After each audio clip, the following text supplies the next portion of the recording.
Welcome back to the 9 News Business Buzz. I'm Ryan Frazier, 9 News business expert. If you operate an independent restaurant or small business on Main Street, your bottom line may be facing unprecedented pressure from rising labor and food costs. But one of the most expensive line items hitting local owners is one that everyday consumers rarely see: credit card swipe fees. Last week, Governor Polis issued a veto on the Swipe Fee Relief Act, a bill that claimed to protect merchants from paying processing fees on the sales tax portion of credit card transactions.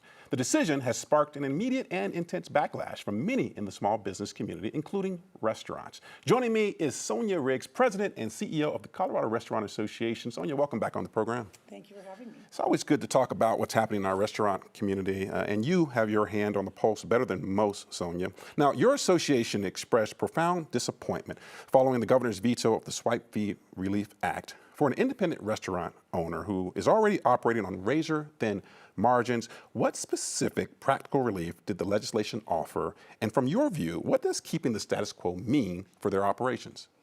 Well, this bill was very simple. It targeted swipe fees or credit card fees that you pay on the sales tax portion of your bill at a restaurant or a retailer. For every $100, for example, that a restaurant gets, they really only see 97 of those dollars typically, because the rest of that gets charged through swipe fees if you're using a credit card to pay for that transaction. This is a tough thing for restaurants to swallow. I mean, those costs continue to go up every year. The card networks continue to increase the rates. And with inflation, they're continuing to pay more and more every year with that as well. So this is a tough business to be in, and this was a big blow to our industry. Now let's look at the raw numbers behind this, because it exposes a piece of the checkout process that most consumers don't necessarily know exists. Colorado merchants paid $217 million in swipe fees in 2024 just on the sales tax portion of their sales. Correct. From a structural standpoint, how did the industry end up with a system with processing fees that are applied to the state's tax revenue? And how exactly was this vetoed bill attempting to change that? Well, basically, there's a duopoly that exists between Visa and MasterCard. They set 80% of the swipe fees. So they set the rates and banks just accept them as is. Technically, banks can set whatever rates they want, but they all just adopt the fee schedule that's given to them by Visa and MasterCard. And so it's been something that basically, if you want to take a credit card, which restaurants and retailers don't have a choice nowadays, I think 95% of transactions in a restaurant are through credit cards, they have to comply. Now, okay, look, you obviously have one view of this. I know you have many in your coalition of folks who supported eliminating these swipe fees on sales tax, but there's also a different viewpoint, right? There are those who just didn't think this was the right course of action. We heard things like, the technology doesn't exist to allow for this type of separation, if you will, of the swipe tax fees. How do you answer some of the criticism from those who disagreed with you on this legislation?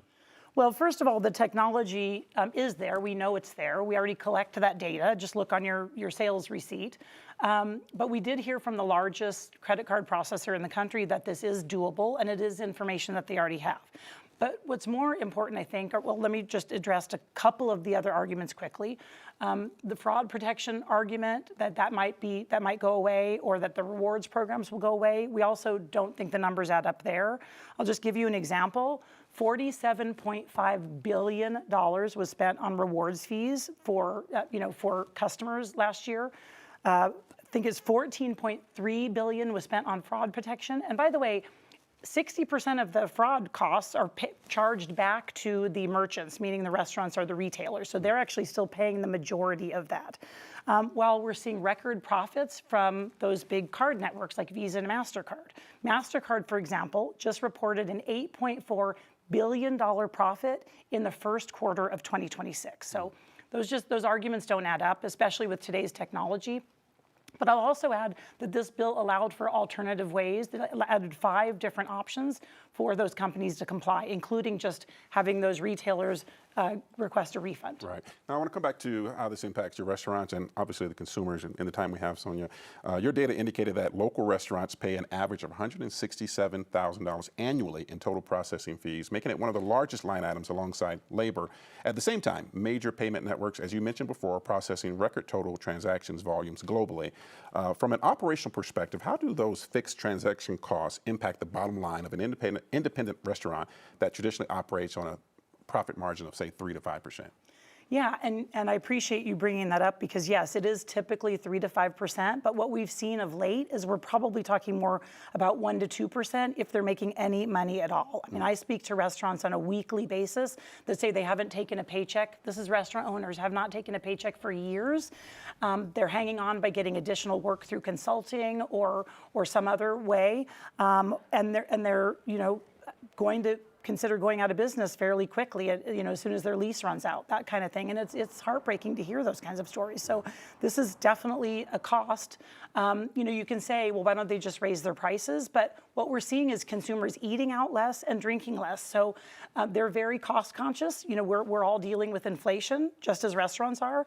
And it's something that people are really paying attention to are their pocketbooks right now. So they can only charge so much for a hamburger and people will stop eating out. Let's talk about that hamburger just in the remaining time we have, Sonia, because I'm out grabbing a burger or pizza or smoothie or I don't know, steak, whatever it is you like to eat, right? Or any of us like to eat. How does this ultimately impact the consumer?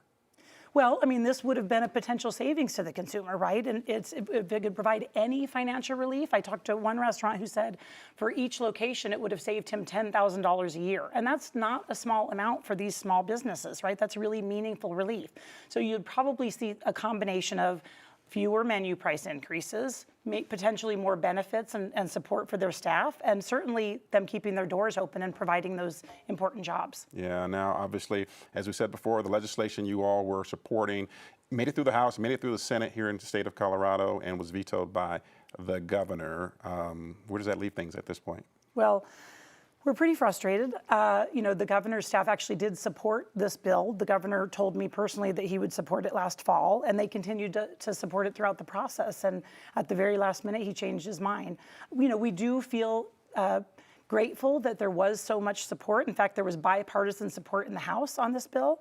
So, it's something that we'll certainly be looking at in the future to see if the timing is right. But, we'll continue to really fight for meaningful financial relief for the restaurant industry. Yeah.